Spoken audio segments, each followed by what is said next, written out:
भारत और पाकिस्तान में अंतर ये है कि प्रधानमंत्री मोदी ये कहते हैं कि अच्छे दिन आएंगे, भारत का नारा ये है। इमरान खान का नारा ये है कि अच्छे दिन आएंगे। अब वो पता है पाकिस्तान में टूथब्रश भी नहीं बनता है। वो अपनी जो जेनरिक मेडिसिन है ना, वो इंडिया से अगर रॉ मटेरियल ना जाए तो अपनी जेनरिक मेडिसिन नहीं बना सकते। आपने वो मुल्क बनाया था for the hatred against Hindus, हिंदुओं से नफरत में आपने एक देश बनाया था। आज हिंदू नहीं है वहाँ मार खाने के लिए, आज हिंदू उस नंबर्स में नहीं है बलात्कार होने के लिए। तो आज एक दूसरे का बलात्कार कर रहे हैं, आज एक दूसरे की गर्दनें काट रहे हैं, शिया सुन्नी के नाम पे काट रहे हैं। इनके पास एक ही बार्गेनिंग चिप है, वो इनका न्यूक्लियर बॉम्ब है। चुनाव तो वही जीतेगा जो फौज ने डिसाइड कर लिया है कि मुस्लिम लीग को जिताना है, नवाज शरीफ की पार्टी को, वो जीत जाएगी।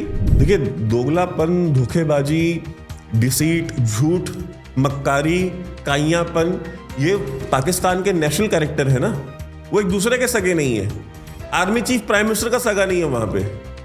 आप उनसे बात करोगे, आप उनसे डील करोगे, उनके पास तो वीडियो भी है, और उनकी वीडियो इमरान खान की लड़कों के साथ भी है और लड़कियों के साथ भी है। इमरान खान यार वो प्रिविलेज फैमिली में पैदा हुआ था, उसका खुद का बाप एक नंबर का करप्ट आदमी था। जो लाखों हिंदू मारे हैं इन्होंने, और जो बलात्कार किए हैं और जो धर्म परिवर्तन किए जबरन और आज भी कर रहे हैं ना, अपने उन पापों का भोगदंड भोग रहे हैं। जय हिंद दोस्तों, आप देख रहे हैं DO न्यूज़। अगर वीडियो पसंद आए तो वीडियो को लाइक कीजिए, चैनल को सब्सक्राइब कीजिए और बेल आइकन दबाना बिल्कुल मत भूलिएगा। और अगर हमें सपोर्ट करना चाहते हैं तो details pin comment description box और स्क्रीन पर भी फ्लैश करेंगी। हमें सपोर्ट जरूर करें, आपके सपोर्ट की हमको आवश्यकता है। धन्यवाद।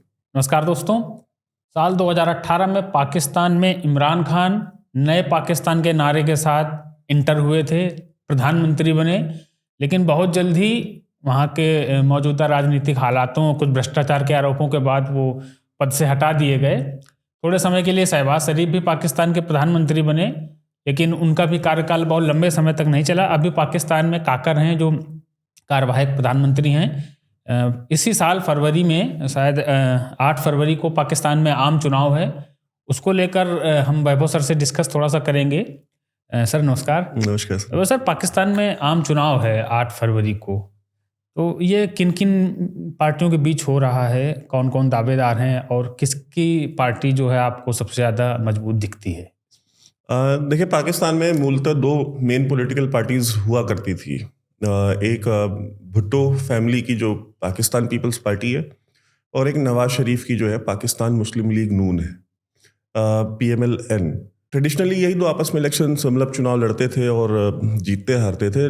जमहूरियत या डेमोक्रेसी या लोकतंत्र आप कह लीजिए, ये कोई बहुत इसका कोई इतिहास बहुत अच्छा नहीं रहा है पाकिस्तान में, क्योंकि ज़्यादातर वक्त में अगर आप देखेंगे तो वहाँ पे तानाशाही रही है, डिक्टेटर्स रहे, मिलिट्री डिक्टेटर्स। अयूब खान थे, फिर याया खान था, फिर ज़ियाउल हक था, फिर मुशर्रफ था।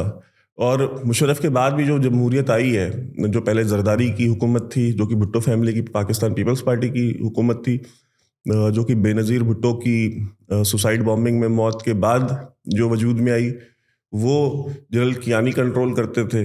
उसके बाद नवाज शरीफ की गवर्नमेंट आई तो उसको पहले रहील शरीफ ने रगड़ा दिया, रहील शरीफ गए तो फिर जनरल बाजवा ने रगड़ा दिया, और उनको नवाज शरीफ को डिस्क्वालीफाई करके 2/3 मेजॉरिटी से इलेक्ट हुई गवर्नमेंट के प्राइम मिनिस्टर को सुप्रीम कोर्ट के थ्रू नाअहल या आप कह लीजिए कि डिस्क्वालीफाई किया कि he is not fit for the position of prime ministership.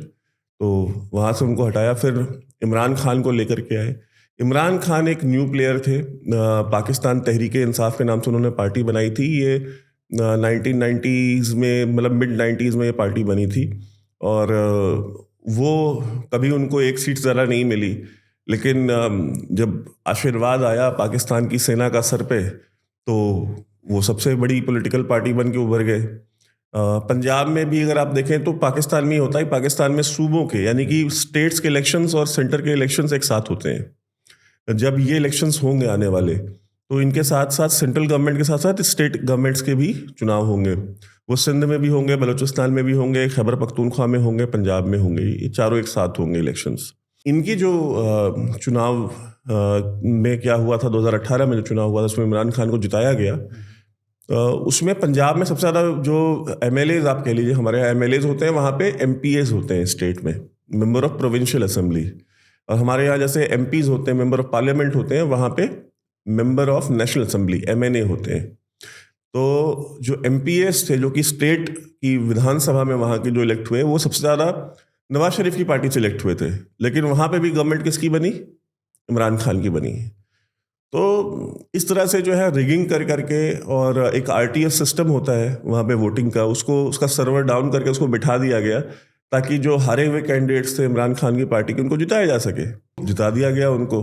जब वो जीत गए इलेक्शन, तो उसके बाद उनकी हुकूमत बनी और उसके बाद उन्होंने मनमानी शुरू की, और उस मनमानी के नतीजे में फिर उनको हटाया गया सत्ता के पद से।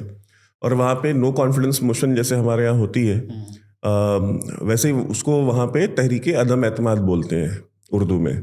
तो नो कॉन्फिडेंस मोशन आया, और नो कॉन्फिडेंस मोशन में इमरान खान को डेमोक्रेटिकली जो है कि बाहर का रास्ता दिखा दिया गया, बिकॉज उनके पास मेजोरिटी थी नहीं, सपोर्ट था नहीं, वो आर्टिफिशियल था जो कि फौज जबरदस्ती उनको दिलवा के रखी थी। जो अपोजिशन पार्टीज के लोग थे, जो इंडिपेंडेंट्स थे, उनकी कनपट्टी पे बंदूक लगा करके कि नहीं भाई आपको उनको सपोर्ट करना है, तो वो सपोर्ट खींच लिया।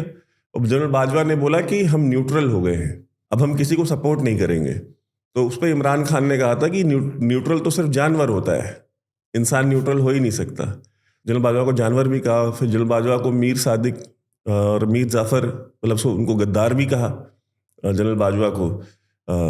बट वो फिर उसके बाद उनको ये था कि भाई जनरल फैज़ हमीद जो ISI चीफ थे, जिनका बहुत रोल था, उस रोल के बारे में भी हम बात करेंगे, उनको आर्मी चीफ बनाया जाए।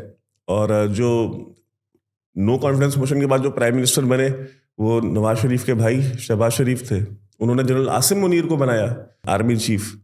तो उसके बाद फिर जो कहानी हुई तो हम जानते हैं, फिर उन्होंने हमला कर दिया GHQ के ऊपर, पाकिस्तान आर्मी के हेडक्वार्टर पे। वहाँ की आवाम ने, जनता ने हमला बोल दिया 9 मई को 2023 में। उसके बाद से इमरान खान के एक एक करके सारे विकेट्स गिरने शुरू हो गए। और वो जो पहले बोलते थे कि मैं एक बॉल से 3 विकेट गिराऊंगा, मैं एक बॉल से इतनी विकेट गिराऊंगा अपोजिशन की, तो उनकी अपनी खुद की सारी विकेटें गिर गई, और पाकिस्तान आर्मी से जो लड़वा है वो उनको महंगा पड़ा है।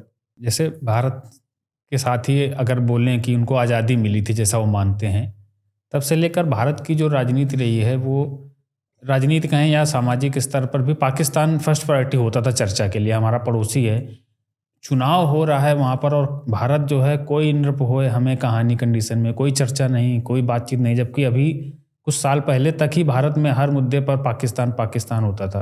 क्या बदल गया इधर? कोई चर्चा ही नहीं करना चाह रहा। देखिए जब तक इमरान खान थे, इमरान खान की जो सबसे बड़ी गलतियां थी ना, इमरान खान ने इतिहास से कुछ सीखा नहीं।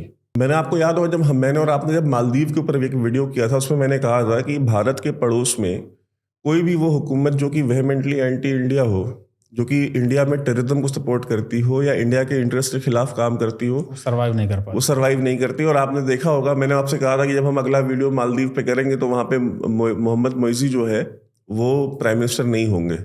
और आप देख रहे हैं कि वहाँ पे भी नो कॉन्फिडेंस मोशन और ये सब वहाँ आनी शुरू हो गई है, और वहाँ पे भी एक सियासी या राजनीतिक बवाल मचा हुआ है। और ये हालत है कि मोइजू आज जा रहे हैं या मोइजू कल जा रहे हैं, तो सत्ता में तो वो नहीं रहेंगे। उसी तरीके से ये सेम चीज़ हर जगह अप्लाई होती है इंडिया के इस पूरे रीजन में जितने भी भारत के पड़ोसी देश हैं। ज़ियाउल हक ने भी एक सपना देखा था। उनका सपना ये था कि हम will kill India with 1000 cuts, कि हम छोटे हैं, इंडिया बहुत बड़ा हाथी है, तो हम उसको एक बार में तो नहीं हरा सकते, लेकिन हम उसको उसकी बॉडी पे 100-150 छोटे छोटे इतने कट्स मार देंगे कि वो ब्लीड आउट करके इंडिया खत्म हो जाएगा। वो छोटे छोटे कट्स क्या थे? खालिस्तान, कश्मीर, नॉर्थ ईस्ट में इंसर्जेंसी, तमिल टाइगर्स को सपोर्ट, इस तरह से करके इंडिया में कास्ट के बेसिस पे, फिरकों के बेसिस पे, लिंग्विस्टिक बेसिस पे 10 तरह के, मतलब 100-150 ऐसी डिफरेंट इंसर्जेंसीज खड़ी कर दी जाए कि इंडिया जो है उन सबसे डील करते करते ही खत्म हो जाए। नतीजा क्या निकला? जनरल ज़ियाउल हक, ऑल पावरफुल, मर्द मोमिन, मर्द मुजाहिद पाकिस्तान के, प्लेन क्रैश में मरे। और वो प्लेन क्रैश कैसे हुआ, कब हुआ, क्यों हुआ, आज तक पता नहीं चला किसी को। उनसे पहले भी 1-2 लोग थे, उन्होंने बड़ा सपना देखा था कि हम इंडिया को सबक सिखाएंगे, हम इंडिया को, इंडिया तो अभी ये आया है, वो तो डब्बू लेके आया था।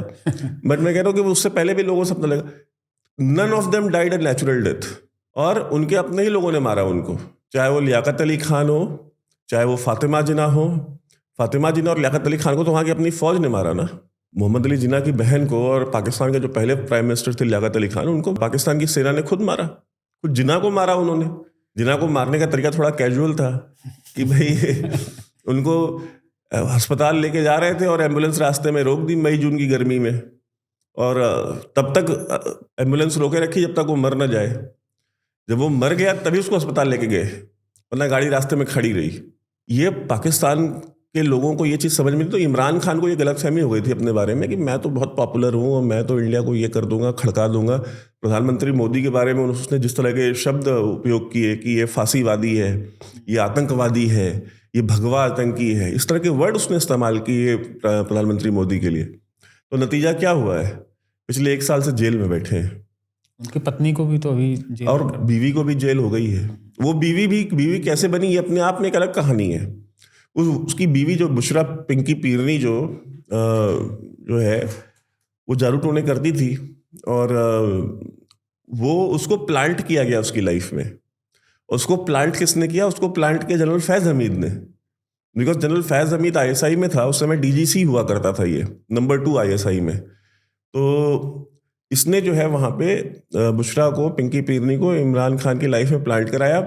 ये इनकी सारी कॉलेज, उस भाई ISI का 2nd नंबर पे था वो, तो उसके पास इन्फॉर्मेशन बहुत सारी थी, कौन किससे क्या बात कर रहा है, कौन कहाँ सपोर्ट कर रहा है। तो उसको बताता था कि तुम ये बोल दो, तुम ऐसा बोल दो कि ये होने वाला है, उसको बोल दो कि ये इसके साथ आएगा, ये चला जाएगा। तो वो इमरान खान को बोलती थी और वैसा ही होता था। भाई इमरान खान का ईमान एकदम कि भाई ये तो सब पता है, इसको तो मतलब ये तो उसके जायचे, और ये जो बिठाती है ये नंबर गेम्स कागज पे और दारू टोले टोटके करती है, इसको तो सब पता हो जाता है। रात में जो है वो 25 किलो 50 किलो मटन बना करके, और घर के पीछे बनीगाला में आप इस्लामाबाद का मैप देखेंगे तो इस्लामाबाद चारों तरफ से मरगला हिल से घिरा हुआ है और बीच में इस्लामाबाद शहर है। तो रात में वो उसी मरगला हिल्स के ऊपर एक एरिया है बनीगाला, बहुत पॉश एरिया है इस्लामाबाद का, वहाँ पे इमरान खान रहता है, बाकी पूरा पहाड़ और जंगल है। तो वो घर के पीछे वो 50 किलो 1 कुंटल मटन जो है कटवा करके और उसको पीछे रख देती थी रात में, कि जो जिन आएंगे मेरे, वो जिन खाएंगे इसको। तो वो जो मटन है वो रात में रखा जाता था, इमरान खान भाई सो जाता था, और जब सुबह उठते तो मटन खाली होता था, डेग पूरी।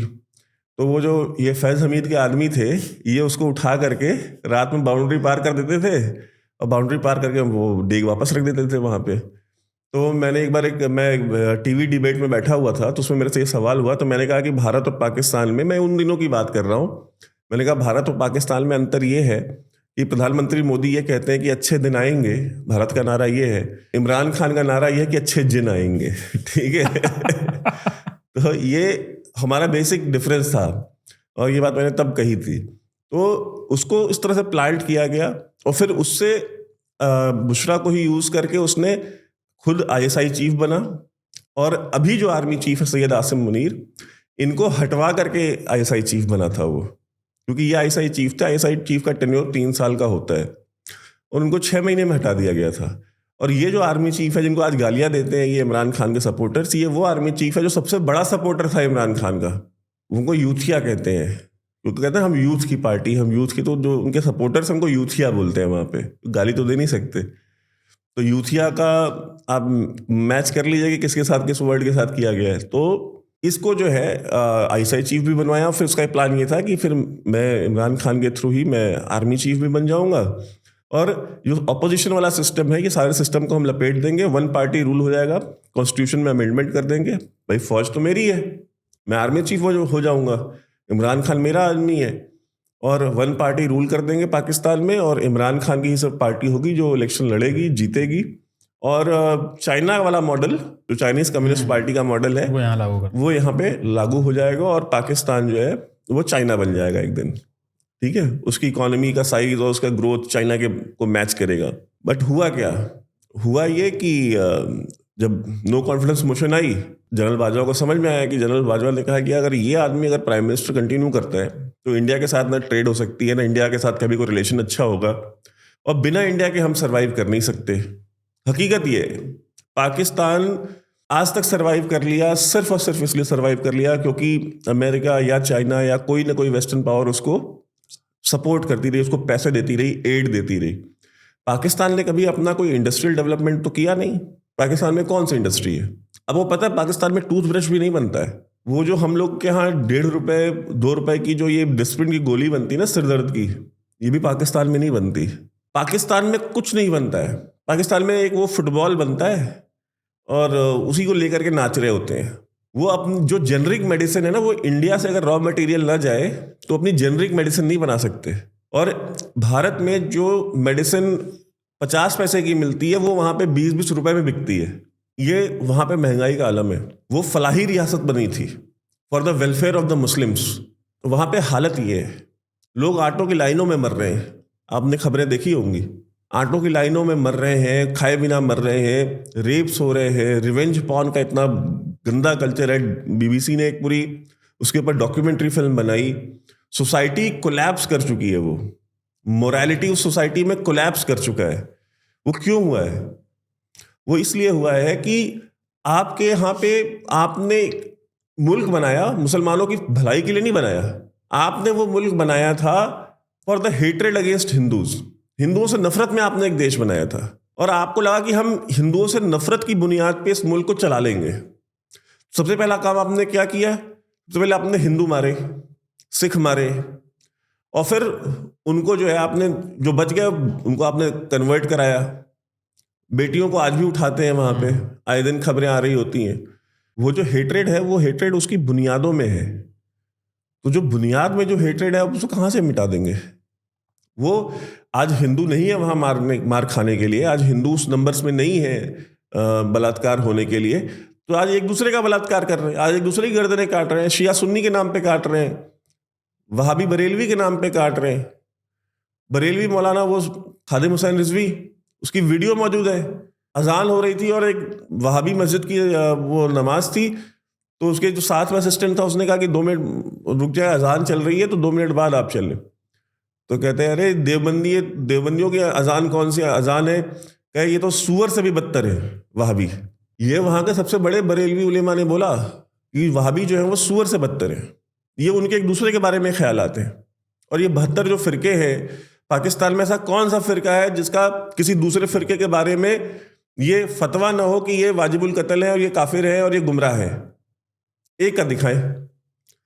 बरेलवियों का फतवा नहीं है कि जो देवबंदी हैं और ये जो वहाबी हैं और ये जो सलफ़ी हैं और ये अहले हदीस हैं, ये सारे के सारे जो है ये वाजिबुल कत्ल है?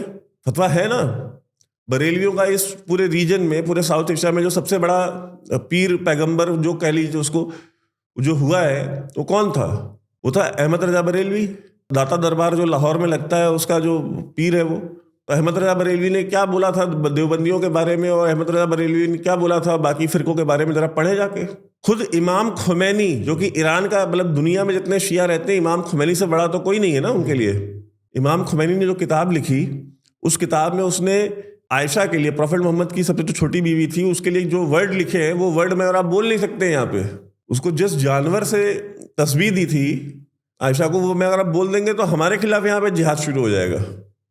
और ये वो लिख के गया है और आज तक किसी शिया मौलवी ने, किसी शिया उलेमा ने उसको कंडेम नहीं किया है, चाहे इंडिया का हो चाहे पाकिस्तान का हो। नुपुर शर्मा के एक छोटे से रेफरेंस पे जो इनकी भावनाएं जागती हैं, जरा जाके जिहाद एक उसके खुमैनी के खिलाफ भी करे ना। उसने तो जितनी मतलब बेइज्जती करी है और उसने तो जो अपमान किया है वो तो कुछ भी नहीं है नुपुर शर्मा का अपमान उसके सामने। अगर वो अपमान अगर आप उसको मान भी ले तो भी उनकी आपस की वो सोसाइटी वो कोलैप्स हो रही है। वो सिर्फ इसलिए हो रही है बिकॉज हिंदूज नहीं है अब वहाँ पे, हिंदू वैल्यूज नहीं है। अपनी जमीन की वैल्यूज छोड़ करके बाहर की वैल्यूज की तरफ देखते हैं, सेंट्रल एशिया की तरफ देखते हैं, अरब की तरफ देखते हैं, पर्शिया की तरफ देखते हैं। तो ये सारा मसला है उनका। आप इंडिया में भी देख ले, इंडिया में भी मुस्लिम्स कौन ग्रो कर रहे हैं? जो अपनी इंडियन वैल्यूज को मानते हैं। APJ Abdul Kalam Indian values को मानते थे, इंडियन कल्चर को फॉलो करते थे, वो गीता पढ़ते थे, वो सितार बजाते थे। और एपीजे अब्दुल कलाम की जब नमाज जनाजा हुई थी इस देश में, तो उसमें कितने लोग गए थे, कितने मुसलमान पहुंचे थे? और याकूब मेमन के उसमें कितने मुसलमान पहुंचे थे? बुरहान वानी की उसमें कितने मुसलमान पहुंचे थे? नंबर्स दोनों देख लीजिए, फोटोग्राफ्स अवेलेबल हैं तीनों की नमाज जनाजा की, किसमें कितनी भीड़ हुई थी। ये उसी रोग से हमारे यहाँ भी लोग पीड़ित, ऐसा नहीं कि हमारे यहाँ नहीं है। लेकिन इसलिए मैं कह रहा हूँ इंडिया में भी वही ग्रो कर रहा है जो हिंदू हेट्रेड से हटके अपने इंडियन वैल्यूज को, कल्चर्स को मान करके, एक्सेप्ट करके, संवैधानिक तरीके से, भारतीय तरीके से अपना जीवन शैली, अपना जीवन यापन कर रहा है भारत में। बाकी तो सारे के सारे जो उधर की तरफ देख रहे हैं, जिनका किबला उधर है, उनकी बर्बादी वहां भी है, यहाँ भी है। वहां भी पंचर साट रहे हैं, यहाँ भी पंचर ही साट रहे हैं, और कर क्या रहे हैं। और एक ख्वाब था मतलब इस्लामी हुकूमत का सिरमौर बनने की, पाकिस्तान की हमेशा से रही है। इस्लाम का किला वो अपने आप को बोलते ही थे हमेशा से। वो कहाँ, कौन सा इस्लाम का किला है? भिखमंगे हैं, ग्लोबल भिखमंगे। कभी चीन के आगे हाथ फैला रहे होते हैं, जो कि एक कम्युनिस्ट है, जो कि वाकई में वाजिबुल कत्ल है, क्योंकि वो लादीन है, वो एथीस्ट है, नास्तिक है। तो नास्तिकता का तो जो जवाब है इस्लाम में, वो तो कत्ल है। वहाँ घुटनों पे बैठे हैं। ठीक है, वहां पे घुटनों पे बैठे हैं। अमेरिका जो सबसे बड़ा शैतान है मुस्लिम वर्ल्ड के लिए, उनके सामने माई बाप हाथ फैला के बैठे रहते हैं। अभी आसिफ मुनीर गया था, अगला जो भी प्राइम मिनिस्टर बनेगा, खुद इमरान खान ही क्यों ना हो, बनेगा नहीं वो। ये भविष्यवाणी मैंने 2.5 साल पहले, 2 साल पहले कर दी थी कि ये प्राइम मिनिस्टर कभी नहीं बनेगा।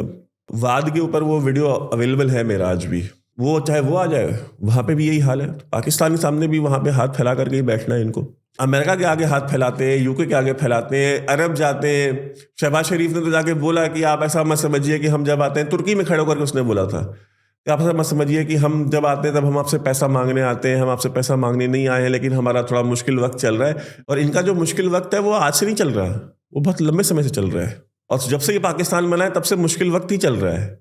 लियाकत अली खान को गोली मारी, फातिमा को गोली मारी, जुल्फिकार अली भुट्टो को फांसी में टांग दिया, नवाज शरीफ को जिला वतन कर दिया, बेनज़ीर भुट्टो को बम ब्लास्ट में मार दिया, इमरान खान को जेल में डाल दिया है, नवाज शरीफ को एग्जाइल करके वापस लेके आ गए। मतलब जरदारी को 12 साल जेल में रखा, 12 साल जेल में रख करके उसकी जुबान काट दी। उसके साथ तो जो जो सलूक किया, आपको मैं क्या बताऊं। ये कोलैप्स कर रहा है और ये धीरे धीरे करते करते कर जाएगा। अगर भारत ने इनको सपोर्ट किया तो ये सरवाइव करेंगे, अगर भारत ने इनको सपोर्ट नहीं किया तो ये दुकान अब नहीं चलेगी। इनके पास एक ही बार्गेनिंग चिप है, वो इनका न्यूक्लियर बम है कि हमारे पास न्यूक्लियर बम है, अगर हम फेल कर गए तो ये न्यूक्लियर बम तालिबान के हाथ लग जाएगा, ये न्यूक्लियर बम टेररिस्ट के हाथ लग जाएगा, आईसिस के हाथ लग जाएगा। उसी की ब्लैकमेलिंग में ये सर्वाइव कर रहे हैं। वो ब्लैकमेलिंग में जिस दिन खत्म हो गई, उस दिन पाकिस्तान नहीं रहेगा, उस दिन अलग अलग मुल्क होंगे। और सिंध और पंजाब का क्या होगा ये डिस्प्यूटेड एक ओपिनियन है, बट बाकी सारी रियासतें वहाँ पे एक आज़ाद मुल्क बनेंगी। और देखिए, न्यूक्लियर बम सोवियत यूनियन के पास भी था और इनसे कहीं ज़्यादा था। सोवियत यूनियन के पास तो हज़ारों न्यूक्लियर बम थे, तो क्या वो डिसइंटीग्रेट नहीं हुआ? डिसइंटीग्रेट हुआ ना, कितने टुकड़ों में टूटा वो। पाकिस्तान तो बेचता ही कुछ नहीं है। सोवियत यूनियन की इकोनॉमी भी ठीक थी, सोवियत यूनियन के पास फोर्स भी इनसे ज़्यादा थी, सोवियत यूनियन के पास ग्लोबल माइट भी ज़्यादा थी, डिप्लोमेटिक पावर भी थी, दुनिया भर में उनके दोस्त बहुत सारे थे, मिडिल ईस्ट में और इधर। तो जो कम्युनिस्ट या सोशलिस्ट रिपब्लिक्स थे वो सारे के सारे उनके फ्रेंड्स थे। लेकिन क्या वो उनका कोलैप्स रोक पाए? नहीं रोक पाए। तो पाकिस्तान भी कोलैप्स करेगा। तो ये जो पाकिस्तान की जो जमहूरियत है, लोकतंत्र, इसका क्या भविष्य देखते हैं? इसका भविष्य कुछ नहीं है, क्योंकि ये लोकतंत्र है नहीं। इलेक्शन नहीं होता है ना, वहां सिलेक्शन होती है। वहां पे आज तक कभी कोई फ्री एंड फेयर इलेक्शन नहीं हुआ है। सारे इलेक्शन जो है वहां की आर्मी मैनेज करती है। तो जब कोई फ्री एंड फेयर इलेक्शन, अब इमरान खान के कैंडिडेट्स के पास उनका जो बल्ले का निशान है, जो चुनावी निशान है, वो है ही नहीं है। ये वही बात हो गई, नरेंद्र मोदी चुनाव में खड़े हैं और कमल का निशान उनके कैंडिडेट्स के पास है ही नहीं है।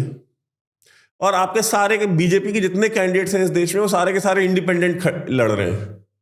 सारे बीजेपी कैंडिडेट्स, बीजेपी का चुनाव चिन्ह ही नहीं है चुनाव में, तो सारे कैंडिडेट्स को इंडिपेंडेंट अलग अलग दिया गया है। और उसमें बड़ा खेल हुआ है। जैसे उनके यहाँ पे जो शराब पीने वाले हैं इमरान खान के कैंडिडेट्स, जिनका पता है कि ये शराब पीते हैं, तो उनको बोतल दी गई है चुनावी निशान में। जिनको घोड़ों का, मतलब जो घोड़ों का व्यापार करता है, उनको घोड़ा दिया गया है, मतलब मजाक उड़ाया गया है। जिनका पता है कि जहाँ नहाने साफ सुथरे नहीं रहते, ये नहाते धोते नहीं है, तो उनको बाल्टी दी गई है चुनाव निशान में। ये गेम हो रहा है वहां पे। मार्क भी कर रही है वहां की एस्टैब्लिशमेंट, वहां की फौज। उनको चुनाव तो वही जीतेगा जो फौज ने डिसाइड कर लिया है कि मुस्लिम लीग को जिताना है, नवाज शरीफ की पार्टी को, वो जीत जाएगी। अब उसको फ्रैक्चर्ड मैंडेट देते हैं, फुल मेजॉरिटी देते हैं, 2/3 देते हैं, ये फौज के ऊपर है। जनता का कोई रोल नहीं। जनता का क्या है यार? वहां पे लैंड रिफॉर्म्स आज तक हुए नहीं। हमारे यहाँ पे तो जमींदारी खत्म कर दी गई ना, लैंड रिफॉर्म्स कर दिए गए, भूमि सुधार जिनको कहते हैं। तो जो बड़ी बड़ी जमींदारी थी, जिनके पास 1000 2,000 एकड़ जमीन थी, वो सारी सरकार ने ले ली वापस लेकर के लोगों में बांट दी, ताकि एक इक्वल डिस्ट्रीब्यूशन हो जाए। जिसके पास जो लैंडलेस लोग हैं, जिनके पास एक बित्ता जमीन भी नहीं है, उनको दी गई जमीनें लेकर के। और ये हमारा 50s में ही लैंड रिफॉर्म कर दिया गया। पाकिस्तान में लैंड रिफॉर्म आज तक नहीं हुए। पाकिस्तान में जो वडेरे हैं, जो जमींदार हैं, उनके पास 25-25 हजार एकड़ जमीन है। 25-25 हजार एकड़ जमीन है एक एक आदमी के पास। उनकी इतने बड़े वडेरे हैं, इतने बड़े जागीरदार हैं और इतने बड़े वो है लैंडलॉर्ड्स हैं कि उनकी अपनी प्राइवेट जेलें हैं। जुल्फकार अली भुट्टो खुद वडेरा था, उस थोड़ा सोशलिस्ट लीडर बना फिरता था, समाजवादी, पाकिस्तानी समाजवादी, जो जमींदार था। लाड़काना और इधर की जो पूरी जमीन है वो सब उसी की थी। बात वही है कि हमारे यहाँ से, और ये देखिए ये जितने भी लीडर्स हैं ना, ये सारे इंडिया से ही गए हुए हैं। नवाज शरीफ की फैमिली कश्मीरी है जो कि अमृतसर में बेस्ड थी, ये यहाँ से गए हुए हैं माइग्रेट करके वहाँ। भुट्टो की फैमिली कहाँ से, ठीक है, उसका मतलब एंसेस्ट्रल होम तो सिंध में था, पर उसका बाप जो था वो कहाँ काम करता था? वो उसका बाप जो था वो जूनागढ़ की जो रियासत थी नवाब की, नवाब ऑफ जूनागढ़ की, उसका प्राइम मिनिस्टर था उसका बाप, जुल्फकार अली भुट्टो का। और ये सारे के सारे पॉलिटिकल लीडर्स वहाँ की फौज ने ही इंट्रोड्यूस कराए हैं। वो उनमें से कोई डेमोक्रेटिकली जमीन से उठ के नरेंद्र मोदी की तरह वहाँ कोई लीडर नहीं आया है। आप इंडिया में जो रीजनल पार्टीज हैं, हम उनको गालियां भी देते हैं, उनको बुरा भला भी कहते हैं, चाहे लालू हो, चाहे ये सारे करप्ट है एक नंबर के, बट आप ये तो मानेंगे कि ये जमीन से उठ के आए, खुद पॉलिटिकल स्ट्रगल करके आए। वहां पे ऐसा नहीं है, वहां पे कोई पॉलिटिकल स्ट्रगल करके नहीं आया। फौज डिसाइड करती है किसको क्या बनना है। जुल्फिकार अली भुट्टो को कौन लेके आया? जनरल अयूब खान लेके आया, जो डिक्टेटर था। जनरल अयूब खान को वो डैडी बोलता था, डैडी बोलता था। और अयूब खान को निकलवाने के पीछे सब जो मूवमेंट चलाई वो भी खुद इसी ने चलाई जिसको डैडी बोलता था। ये देखिए, दोगलापन, धोखेबाजी, डिसीट, झूठ, मक्कारी, काइयापन, ये पाकिस्तान के नेशनल कैरेक्टर है ना, ये वहां के पॉलिटिशियंस के नेशनल कैरेक्टर है। तो जो अयूब खान उसको लेके आया, जिसने उसको इतना पावर दी और जिसको वो डैडी बोलता, उसके खिलाफ पॉलिटिकल स्ट्रगल भी उसने चलाई, जिसके नतीजे में अयूब खान को रिजाइन करना पड़ा और ज्यादा फिर वो याह्या खान को पोजीशन दे गया। जियाउल हक को उसने इसलिए बनाया था और 9 सीनियर जनरल्स को सुपरसीड करके बनाया था, क्योंकि जियाउल हक उसके जूता तक पॉलिश करने के लिए रेडी होता था जुल्फिकार अली भुट्टो के। तो जुल्फिकार अली भुट्टो को ये था कि यार ये तो, उसको बोलता था मंकी जनरल बोलता था, और भरी मीटिंग में बोलता था ये मेरा वो मंकी जनरल किधर है, बोला बंदर की शक्ल का है जियाउल हक, बोलता था वो। और वो जियाउल हक हंसता रहता था, कुछ बोलता नहीं था। तो उसको लगा यार ये तो कुछ बोलता ही नहीं है, मैं तो उसको इतना ह्यूमिलिएट करता हूँ, मैं ये इसको बनाऊंगा अपना आर्मी चीफ। उसको आर्मी चीफ बनाया, 9 सीनियर जनरल्स को सुपरसीड करके बनाया। नतीजा क्या हुआ? फिर उसी जियाउल हक ने इसको फांसी पे टांगा। फिर उसके बाद आप देखिए नवाज शरीफ को कौन लेके आया? नवाज शरीफ को जनरल जिलानी ने इंट्रोड्यूस कराया जियाउल हक से, और पहले उसको फाइनेंस मिनिस्टर बनाया पंजाब का, और फिर वहां से फिर करते करते वो प्राइम मिनिस्टर बना। तो फौज की ही उससे आया। उसके साथ फौज ने क्या किया? मुशर्रफ आया, मुशर्रफ ने डाल दिया अंदर। तो ये वहां पे यही सब चल रहा है। इमरान खान को कौन लेके आया? फौज लेके आई। बाहर किसने निकाला? फौज ने। जेल में किसने डाला है? फौज ने। अब उनकी जो भी गति होगी वो फौज के हाथ से ही होगी। तो वो नेशनल कैरेक्टर, एक दूसरे को धोखा देते हैं, एक दूसरे से झूठ बोलते हैं। तो मैं जब इंडिया में लोग बोलते हैं ये चीज कि पाकिस्तान के साथ दोस्ती होनी चाहिए, पाकिस्तान के साथ रिलेशंस अच्छे होने चाहिए, तो मैं कहता हूँ यार जो आपस में एक दूसरे से झूठ बोलते हैं, जो आपस में एक दूसरे से सच नहीं बोलते, जो आपस में एक दूसरे से मक्कारी करते हैं, आपस में एक दूसरे को धोखा देते हैं, यार आप उनसे क्या बात करोगे? वो एक दूसरे के सगे नहीं है। आर्मी चीफ प्राइम मिनिस्टर का सगा नहीं है वहां पे। आप उनसे बात करोगे? आप उनसे डील करोगे? उस मॉरली सोशली करप्ट सोसाइटी से आप डील करोगे जहां पे वो हर चीज को, हर जुल्म को जायज बताते हैं, चाहे वो माइनॉरिटीज पे किया गया हो, चाहे किसी पे भी किया गया हो। बच्चाबाजी करने वालों से आप डील करेंगे, बच्चों को सेक्सुअली अब्यूज करने वालों के साथ। हमारा उनका कोई सांस्कृतिक मेल नहीं है, और जिनके साथ है वो बहुत थोड़े नंबर्स में है। उसके बेसिस पे आप एक मुल्क को आप नहीं मान सकते। किसी देश में अगर 10,000 अच्छे लोग रहते हैं, इसका मतलब ये नहीं कि वो उसके बाकी के जो 20 करोड़ लोग हैं वो भी अच्छे हैं। आप उन 10,000 लोगों से अगर वो ठीक है, वो अच्छे हैं, आप उनके साथ अपना अच्छा रिलेशन रखिए, but state to state relation तो फिर कोई मतलब नहीं है, नो पॉइंट एट ऑल। वहां की जो इलेक्शन, वहां की जमहूरियत का, वहां पे लोकतंत्र का कोई भविष्य नहीं है। फौज चलाती थी, फौज चलाती है और फौज ही चलाएगी, बिकॉज जो पॉलिटिकल प्लेयर्स भी हैं वो सारे के सारे फौज के ही बनाए हुए हैं। तो जिसको बनाने आता है ना, उसको फिर तोड़ने भी आता है, उसको तोड़ने का तरीका भी पता होता है। क्योंकि हम जो बुत बनाते हैं, जो मूर्ति बनाते हैं, हमको उसकी हर कमजोरी का पता होता है कि ये कहाँ से कमजोर है, कहाँ से मजबूत है।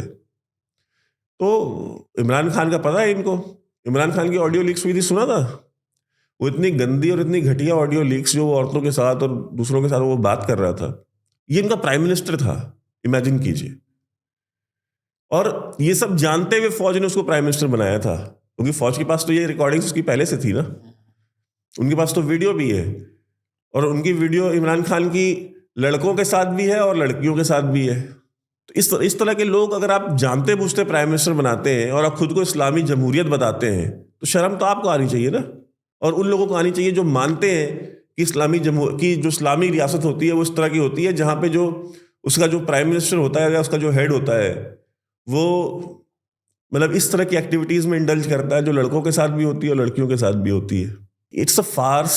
वो सोसाइटी कोलैप्स कर रही है। उस चुनाव का कोई नतीजा कुछ नहीं है। नवाज शरीफ को लेके आएंगे, जैसे भी तैसे लेके आए, बट हमेशा कंट्रोल में रखेंगे, कंट्रोल नहीं देंगे कभी। अच्छा, एक आखिरी सवाल है मेरा। जैसे आपने बताया कि इमरान खान को सेना ही लेके आई थी, तो जब इमरान खान आए थे तो जो पाकिस्तानी आवाम थी वो उनको नरेंद्र मोदी से कंपेयर करती थी। तो जो उनकी बेसिकली जो पॉपुलैरिटी थी उनकी उस समय तो हाई थी, वो भले ही इसके पीछे सेना हो। यार अगर इतनी पॉपुलैरिटी हाई थी तो इलेक्शन रिग क्यों करना पड़ा? सोशल मीडिया, यार आजकल सोशल मीडिया का दौर है। सोशल मीडिया पीआर कंपनीज होती हैं, आपको भी पता है, मुझे भी पता है। यहाँ दिल्ली में कितनी कंपनीज हैं, 25-25, 30-30 करोड़ रुपए लेती हैं वो, और 25-30 करोड़ रुपए आप उनको पे कर दीजिए, साल भर में वो आपको इस देश का सबसे पॉपुलर आदमी बना के छोड़ेंगी। मुझे सबसे बड़ा मेरे ज़्यादा पॉपुलर इस देश में कोई नहीं होगा अगर if I have 30 crore rupees in my pocket. मैं आज 30 करोड़ रुपए अगर खर्च कर दूं तो हर रील, हर शॉर्ट, हर वीडियो, हर क्लिप, हर व्हाट्सएप ग्रुप में वायरल हो रही वीडियो मेरी होगी। और इस देश में तक कोई बच्चा नहीं होगा जो मुझे नहीं पहचानेगा। वो चाहे तमिल बोलने वाला हो, चाहे मलयाली बोलने वाला हो, चाहे हिंदी बोलने वाला हो, चाहे कश्मीरी बोलने वाला हो। तो ये पीआर का गेम है। आपके पास पैसा है, आप लगा सकते हैं, आप पॉपुलर हो जाएंगे। सोशल मीडिया की पॉपुलैरिटी और ग्राउंड की पॉपुलैरिटी में अंतर होता है भाई साहब। सोशल मीडिया पे बहुत लोग पॉपुलर हैं, मैं नाम नहीं लूंगा। एक सज्जन थे, वो भारतीय जनता पार्टी से उनको टिकट मिला, मतलब उत्तर में नहीं, दक्षिण की तरफ कहीं थे, महाराष्ट्र के पास। उनको टिकट मिला, उनको टिकट इस बात पे दिया गया कि यार ये सोशल मीडिया पे बहुत पॉपुलर है। ट्विटर पे, टिकटॉक गर्ल को भी तो कहीं दिया गया था सर। ट्विटर पे बहुत पॉपुलर है। ट्विटर पे इतने पॉपुलर है कि इनके एक ट्वीट पर 25-25 हजार लाइक होता है। इनकी फेसबुक पे जो पोस्ट होती है बहुत वायरल होती है। इस बिना पे उनको इलेक्शन का टिकट दे दिया गया। अब वो पता 5वें नंबर पे थे, वो 5वें नंबर पे, लास्ट पोजीशन पे थे। सोशल मीडिया के पॉपुलैरिटी को आप ग्राउंड पे, मैं इसलिए कहता हूं ना, जो लोग सोशल मीडिया को, यूट्यूब को बहुत सीरियसली लेते हैं, मैं हमेशा उनसे कहता हूं भाई साहब अपने आप को सीरियसली मत लो। यूट्यूब, ट्विटर, फेसबुक, ये ठीक है ऑनलाइन। मैं कहता हूं हमको इतने लोग देखते हैं, आज हम बोल दें कि आप आइए जरा सड़क पे आइए मेरे साथ, 10,000 लोग, हमें लाखों व्यूज मिलते हैं ना। तो लाखों के हिसाब से तो हमको 5-10 हजार लोग इकट्ठा करने में कोई दिक्कत नहीं होनी चाहिए। करके दिखाएं, 100 लोग इकट्ठा करके दिखाएं। जिन लोगों को लाखों व्यूज मिलते हैं ना, वो 500 लोग इकट्ठा करके दिखाएं किसी चौक पे। यहाँ पे 500 लोगों को राजीव चौक पे, कनॉट प्लेस पे इकट्ठा करके दिखाएं। सोशल मीडिया पे एक इल्यूजन क्रिएट किया जाता है लाइक्स का, शेयर्स का, इन चीजों का, वो वोट में ट्रांसलेट नहीं होता है। तो Imran Khan was not popular. Narendra Modi platform पे चाय बेच करके, जिंदगी में स्वयं सेवक बन करके, अलग अलग प्रांतों में, अलग अलग क्षेत्रों में सेवा दे करके तब यहां तक पहुंचे। उन्होंने एक्यूट पॉवर्टी से लेकर के प्राइम मिनिस्टर की लग्जरी तक सब कुछ देखी है। तो उनको एक गरीब आदमी के दर्द का, उसकी पीड़ा का, उसका भी अंदाजा। उनको पता है कि लोगों को वॉशरूम चाहिए, लोगों को बैंक अकाउंट चाहिए, लोगों को पक्का घर चाहिए, लोगों को गैस कनेक्शन चाहिए। और उनको ये भी पता है कि अगर मैं आह्वान करूंगा तो इस देश की जनता जिनको सब्सिडी नहीं चाहिए वो सब्सिडी छोड़ देगी। तब उन्होंने आह्वान किया तो 1.5 करोड़ लोगों ने सब्सिडी छोड़ दी इस देश में। और वो सब्सिडी छोड़ी तो उस पैसे से फिर गरीबों को उन्होंने कनेक्शन दिया। तो उनको उनके भी पीड़ा का पता है। और जब वो प्राइम मिनिस्टर की लग्जरी उन्होंने देखी हुई है तो उनको ये भी पता है कि जो पैसे वाले लोग हैं, जो बड़े बड़े इंडस्ट्रियलिस्ट हैं, ये मेरे आसपास क्यों आते हैं, ये क्यों खड़े होते हैं, ये मुझसे क्या फेवर चाहते हैं। तो उनसे भी डील करना उनको आता है। तो जब आप एक प्रोसेस से जाते हो, डेमोक्रेटिक प्रोसेस से, तो आपको हर एक चीज का पता होता है। इमरान खान यार वो प्रिविलेज फैमिली में पैदा हुआ था। उसका खुद का बाप एक नंबर का करप्ट आदमी था। लाहौर के जमान पार्क जो सबसे पॉश इलाका है लाहौर का, वहां पे पैदा हुआ, वहां पला बड़ा था वो, पढ़ा था वो पाकिस्तान में, एचएसएन कॉलेज में, सबसे एलीट कॉलेज कह लीजिए पाकिस्तान का। वहां से निकला तो वो सीधा ऑक्सफोर्ड गया पढ़ने के लिए। उसने क्या गरीबी देखी है, उसको क्या पता है गरीबों के मसले क्या है। 1.5 करोड़ की 2-2 करोड़ की घड़ियां लेने वाला और उसको मार्केट में बेचने वाला वो बता रहा है कि उसको क्या पता है गरीबों के मसले। तो पाकिस्तानी जो है, मतलब मैं वर्ड नहीं को, बेवकूफ है, इनको लगता है कि ये हमारा मसीहा है या ये हमारा, वो क्या करेगा तुम्हारे लिए। वो था तो 3 साल 3.5 साल प्राइम मिनिस्टर, क्या किया था उसने? कुछ नहीं किया। जो तोहफे, जो गिफ्ट्स उसको दुनिया भर के अलग अलग देशों से मिले वो उसने बेचे थे, सिर्फ ये उसकी अचीवमेंट थी। बेच करके पैसा खाया उसने, करप्शन की उसने। 200 मिलियन पाउंड लेकर के जमीन ले ली। इसके अलावा उसने करप्शन के अलावा क्या किया था? पाकिस्तान बेवकूफ है, उनको लगता है जिना उनका मसीहा है। सुअर खाने वाला, शराब पीने वाला, जो कि ब्रेकफास्ट में सुअर खाता था, वो बिना बेकन और सॉसेजेस के वो ब्रेकफास्ट नहीं करता था। जब तक पाकिस्तान नहीं बना उसने शेरवानी नहीं पहनी, सूट ही पहनता था। उसकी बेटी को कभी हिजाब में देखा था तो किसी ने, या उसकी बीवी को कभी देखा था किसी ने बुर्के में? क्या तमाशा है। इनको यही है ना कि इनका शुरू से ही डायरेक्शन गलत है। इनको पता ही नहीं है, इनको लगता है कि ये हमारा लीडर है। यार कैसे वो लीडर होगा तुम्हारा? जिना का भी वही हाल था। लंदन में पढ़ा लिखा, शराब पीने वाला, सुअर खाने वाला, लंदन में ही प्रैक्टिस करने वाला, वो उस बंदे को कहते हैं ये इस्लामी रियासत बनाएगा। मौलाना मौदूदी ने कहा था ना कि ये कायदे आजम नहीं है, ये काफिर आजम है, क्योंकि वो सही कह रहा था। भाई उसकी सारी हरकतें ही वही थी। कायदे आजम कैसे हो सकता है वो? पाकिस्तान के तो सारे लीडर फायदे आजम हैं, अपना फायदा देखते हैं। जितने दिन भी किसी भी पोस्ट पे रहते हैं, हाँ, आवाम को चूसते ही हैं। ठीक है, हम तो कहते हैं कि ठीक करते हैं, डिजर्व करती है वो आवाम। जिन्होंने हिंदुओं के ऊपर इतने जुल्म और जाति की है ना, वो अपने कर्मों का, अपने उन पापों का, कहते ना कि भोग दंड भोग रहे हैं। जो लाखों हिंदू मारे हैं इन्होंने, जो बलात्कार किए हैं और जो धर्म परिवर्तन किए जबरन, और आज भी कर रहे हैं ना, अपने उन पापों का भोग दंड भोग रहे हैं। उनकी भी तो आग कहीं ना कहीं लगती होगी ना। तो ठीक है, इनके साथ ये ठीक हो रहा है, ये डूब रहे हैं, ऐसे डूबते डूबते एक दिन डूब जाएंगे और इनका भविष्य कुछ नहीं है। इनकी जमहूरियत का, इनके मुल्क का ही भविष्य नहीं, तो जमहूरियत तो क्या भविष्य है यार। वहां के पॉलिटिकल लीडर्स का भविष्य नहीं है। नवाज शरीफ को अपना फ्यूचर नहीं पता, इमरान खान को अपना फ्यूचर नहीं पता, वो पाकिस्तान का फ्यूचर क्या बनाएंगे? जब देश की लीडरशिप को ही अपना फ्यूचर का नहीं पता, तो मुल्क का फ्यूचर क्या बनाएंगे वो? छोड़ दीजिए, वो ऐसा ही है, वो नॉनसेंस स्टेट है, मर रहा है। हमको थोड़ी सी हेल्प करनी चाहिए उसको कि थोड़ा जल्दी हो प्रोसेस। हाँ, जितना जल्दी होगा हमारे लिए उतना ठीक होगा।